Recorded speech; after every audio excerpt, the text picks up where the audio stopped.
time in '07. Some of the teams we'll keep an eye on. Texas A&M, one of them, running out of lane 5. Yes, A&M in lane 5. They just missed making the final for this event last year. 3:02 in the prelims. They have to be considered one of the very strong favorites. And LSU, when you come down to the end of the meet, what usually happens is you throw everything in there in the kitchen sink. And what LSU has added to their team is Isa Phillips, the newly crowned 400-meter hurdle champion. So LSU, who's the defending champion, should be a tough team to beat. In life, you have death, taxes, and Baylor in the 4x4 at this meet. They have reached the NCAA finals 26 consecutive years, 27 this year. 14 times they've been the champion. They'll run out of lane 7. And a look at the entire field. Florida, Northern Iowa, Mississippi State, South Carolina. There's A&M, LSU, Baylor, and Georgia. Starting out in lane 8.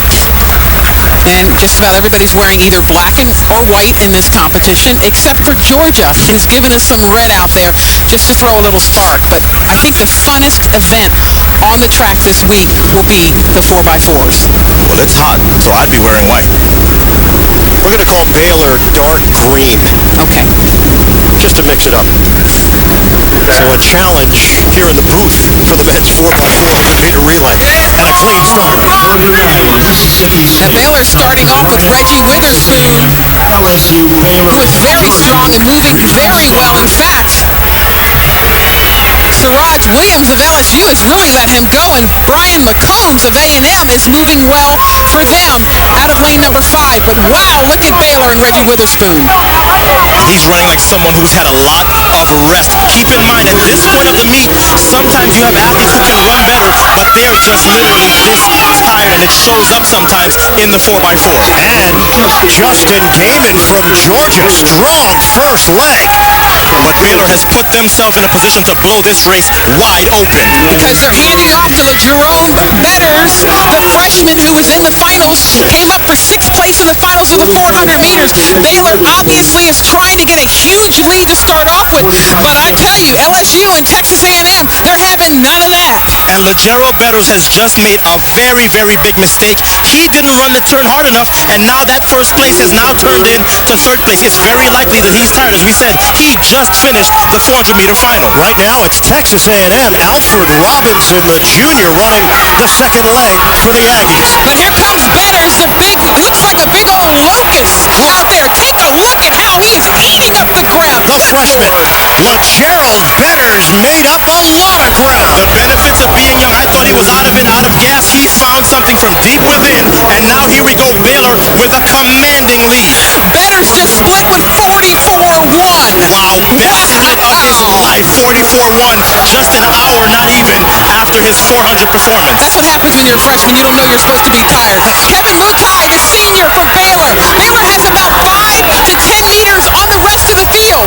And there's some little pushing back there with Georgia being affected. And I would go switch places with Quentin Summers right now, because with this lead, if this lead holds up, I think I could actually do something. Quentin Summers has got to be smiling, waiting on that anchor leg for Baylor. I don't know about that, Otto. Third leg, Mutai in impressive fashion. And it will be Quentin Summers running the anchor.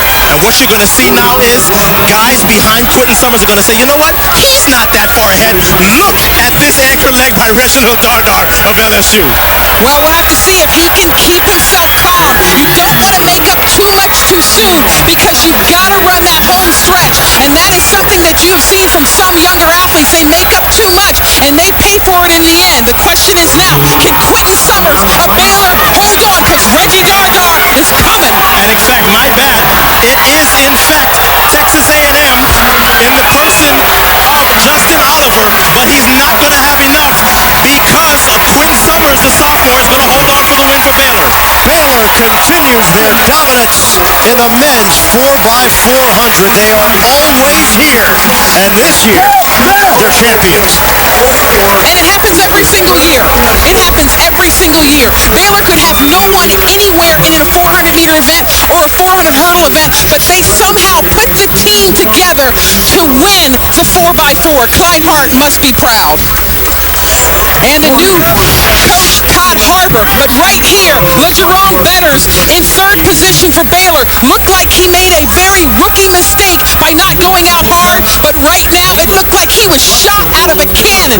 He's big, he's tall, he's lanky, and all of a sudden he unleashed those big long legs, and look at how he eats up the ground. It's unbelievable. He passed him so fast he might have caught a pole. He must have hurt because as soon as I said he had made a mistake, he kicked it into another gear. That was the leg that gave Baylor the win. And at this point, Quentin Summers had the easiest job in the building just to bring it home and maintain that 10-meter lead. Baylor, NCAA champions in 2007. And look at the final results. 3 minutes .04 for Baylor. Texas A&M takes second. LSU finishes in third. It's Baylor in the 4x4 here in Sacramento. More to come when we return.